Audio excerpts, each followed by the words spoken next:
All right, so we're back for another deep dive. And this week, we're going to break down all the crazy stuff that happened in Week 14 of the NFL season.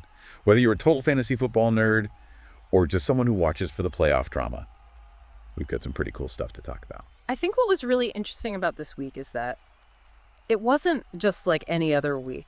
This was a week where the idea of who's good and who's not good got totally messed up. Yeah, for real. So let's get started with the big game on Sunday night. Chiefs versus Chargers. The Chiefs ended up winning the AFC West for the 9th time in a row. 9th. But it wasn't as easy a win as a lot of people thought it would be. What does that tell us about the Chiefs and maybe even more importantly, the rest of the teams in the AFC? Well, if we look at the bigger picture here, the Chiefs have won all 10 of their games this season that were decided by just one score. That's crazy. You have to wonder if they can keep doing that. Sure, Patrick Mahomes is amazing, but are they winning because they're really that much better, or are they just barely squeaking out wins against teams that are almost as good as them? So are you saying the Chiefs might not be as strong as we thought? That's not what a lot of people were saying a few weeks ago. It's not about them being weak. It's about understanding how they're getting these wins. Think about it. Their defense is letting other teams score a lot of points. Yeah. And that's forcing Mahomes to be a superhero every single game. At some point, that's got to be exhausting, Right. But on the other hand, if you're rooting for the Chargers, they really put up a good fight, even though they had some injuries. Guys like Quentin Johnston and Stone Smart really stepped up. And that shows how important it is to have a deep team in this league. Yeah, having a deep bench definitely came into play in a few other games this week too. But before we move on to that, let's talk about the Rams. They totally shocked everyone by beating the Bills, a team that a lot of people thought were a sure thing to go to the Super Bowl. I'll admit, I totally didn't see that coming. Yeah, that game was crazy. Back and forth the whole time. It kind of reminded me of that classic game back in 2018 when the Rams beat the Chiefs 54-51. But besides the crazy score, the really interesting thing is how their coach, McVay, came up with a plan to beat the Bills. He used tricks, like changing the speed of the game and moving players around before the snap to confuse the Bills' defense. And even though he lost, Yeah. Josh Allen made history by throwing for 3 touchdowns, A&D running for 3 touchdowns in the same game. Yeah. The first player ever to do that. Totally. That just shows how talented he is individually, but it also shows that being amazing on your own isn't always enough. The Rams proved that a team with a good coach, even if they don't have the most talented players, can still win if they figure out how to take advantage of the other team's weaknesses. So if you're keeping score at home, that's 2 teams that everyone thought were going to the Super Bowl, the Bills and the Chiefs, that either barely won or, in the Bills' case, totally lost. And that brings us to another surprise. The Jaguars finally ended their 9-game losing streak by beating the Titans. Yeah. And they did it without Trevor Lawrence. Yeah, and that game was the lowest scoring game of the whole season. It really showed how important coaching and making smart decisions are. The Jaguars weren't flashy, but they were disciplined and didn't make many mistakes, which is something the Titans couldn't say. Yeah, for sure. And, speaking of surprises, this season has been a breakout year for some of the rookie running backs. So Zach Charbonnet played great for the Seahawks. Yeah. And Isaac Guerrero keeps doing awesome things for the 49ers, which is interesting It because shows how crucial the running back position is, especially in a season where so many teams have players who are hurt. You need guys who can step up and fill those roles. Look at the Chargers. They've been hit hard with injuries to their running backs. Yeah. And it's definitely affecting their ability to control the game and win. That's a good point. And that's why, if you're playing fantasy football, you got to pay attention to these rookie running backs. They're proving themselves and could be key players as the season goes on. Absolutely. And speaking of rookies, let's talk about a guy who's breaking all kinds of records. Brock Bowers. The Raiders tight end just set the record for most catches by a rookie tight end, beating Sam Laporta's record from last season. Now, you might be thinking, so what? It's just a tight end, but... Yeah, help us understand, why is that such a big deal? Well, tight ends have become really important in the NFL these days. They can block, catch, and create mismatches for defenses. Bowers is a special talent. He's not just a big target. He's got amazing route running skills, and he's really good at finding those open spots in the defense. He's already a favorite target for Derek Carr, and he's only going to get better. So this is definitely a guy to watch. And what's even more impressive is that he's doing all this for the Raiders, a team that's not having a very good season overall. Yeah. Which brings us to a bigger question. Is this the year where everyone in the NFL is kind of on the same level? Or are the teams that are usually good, like the Chiefs, still the ones to beat? That's the big question, right? I mean, we've seen so many upsets this season. Yeah. So many crazy things happening. Makes you wonder if the teams that are usually on top are starting to slip. Yeah, it feels like anyone could win this year. Exactly. And part of that is because there are so many new, talented players coming into the league. We talked about the rookie running backs. But you also have young quarterbacks like Brock Purdy and Kenny Pickett, who are doing way better than anyone expected. And don't forget about the Miami Dolphins. They've quietly snuck back into the playoff race. And Tua Tagovailoa seems to have finally figured things out. Remember, at the beginning of the season, a lot of people thought they were done for. Yeah, they're definitely a team that people aren't talking about enough. Tua is making smarter decisions, their defense is creating turnovers, and they have Tyreek Hill, who can score a touchdown from anywhere on the field. Yep. So you're saying we should keep an eye on the Dolphins these last few weeks of the season? For sure. And while we're on the topic of teams doing better than expected, let's not forget about the Detroit Lions. Dan Campbell has got them playing with the confidence we haven't seen in years. They're actually in first place in the NFC North right now with a record of 12-1. Can you believe that? It's pretty wild. It's been an amazing turnaround for a team that's been a joke for so long. What's been the key to their success? Is it just because Dan Campbell is such a fiery coach? It's more than just him giving inspiring speeches. He's created a real belief system within the team. They're playing with a physicality and a determination that's really contagious. Plus, they have a balanced offense with Jared Goff playing some of the best football of his career. Okay, that makes sense. Yeah. But let's switch gears and talk about a team that everyone thought would be good, but hasn't quite lived up to the hype. The Green Bay Packers, they're 7-6, which isn't terrible, but it feels like they should be doing better. Yeah, the transition from Aaron Rodgers to Jordan Love hasn't been as easy as some people thought it would be. Love has had some good moments, but he's also made some big mistakes. And their defense, which everyone thought would be a strength, hasn't been very consistent.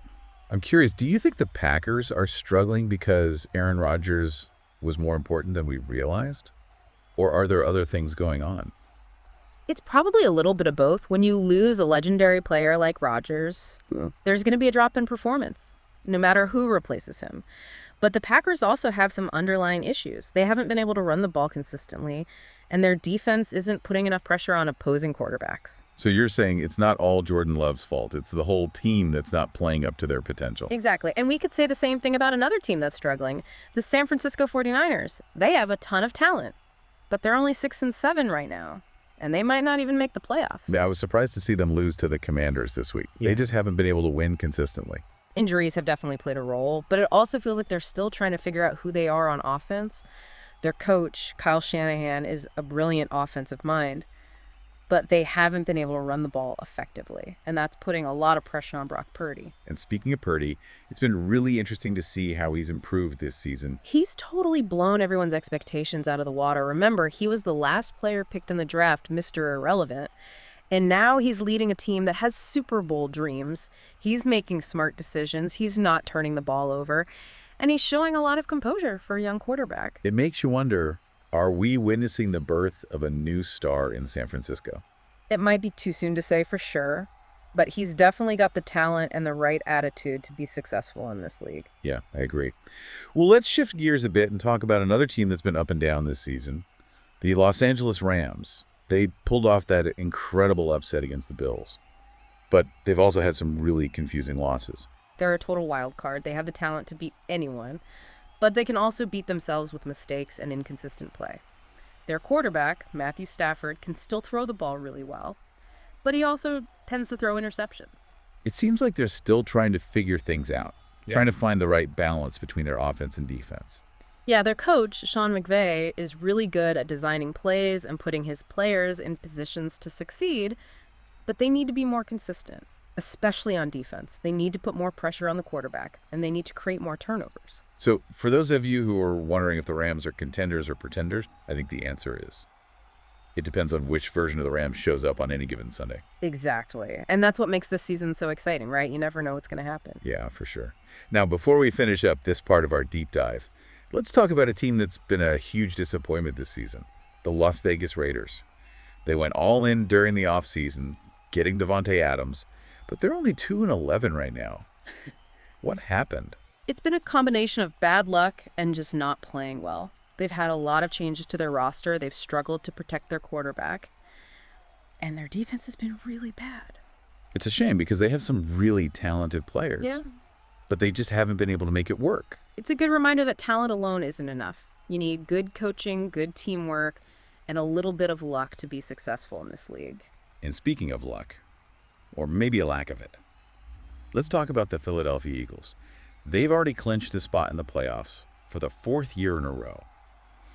But their kicker, Jake Elliott, has been a major problem. He hasn't made a single field goal from 50 yards or more this season. For those of you who don't follow football closely, that's a really big deal. Yeah, it's a huge deal.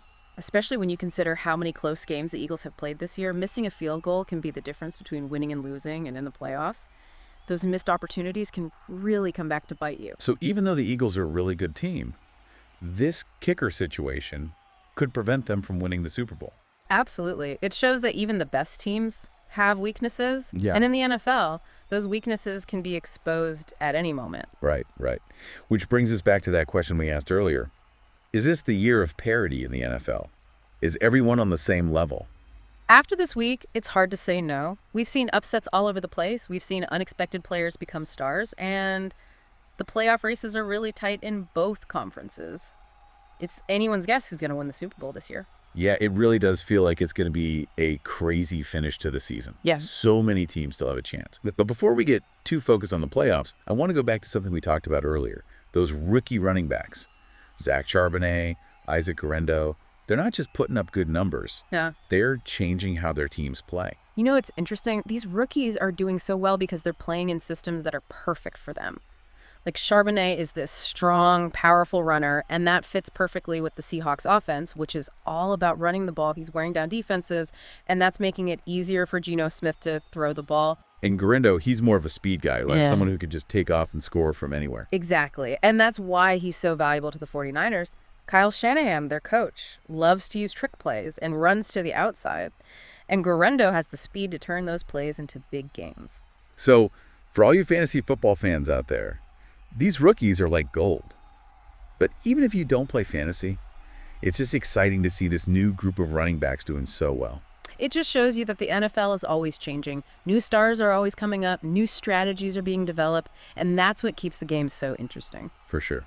Okay, so we've talked about the teams that are surprising everyone, the teams that are disappointing everyone, and the rookies who are making a name for themselves. But before we wrap things up, I have a question for you. If you had to pick one moment, one play, that perfectly summed up Week 14, what would it be? Ooh, that's a tough one. There are so many great moments. But I think I got to go with that Matthew Wright field goal for the Chiefs. You know, the one that hit the goalpost and somehow still went in to win the game. Oh, yeah. I couldn't believe that. It felt like the football gods were on the Chiefs' side. Yeah, it was like a symbol of their whole season. They've been winning these close games all year. They're always on the edge of losing. But somehow they always find a way to win.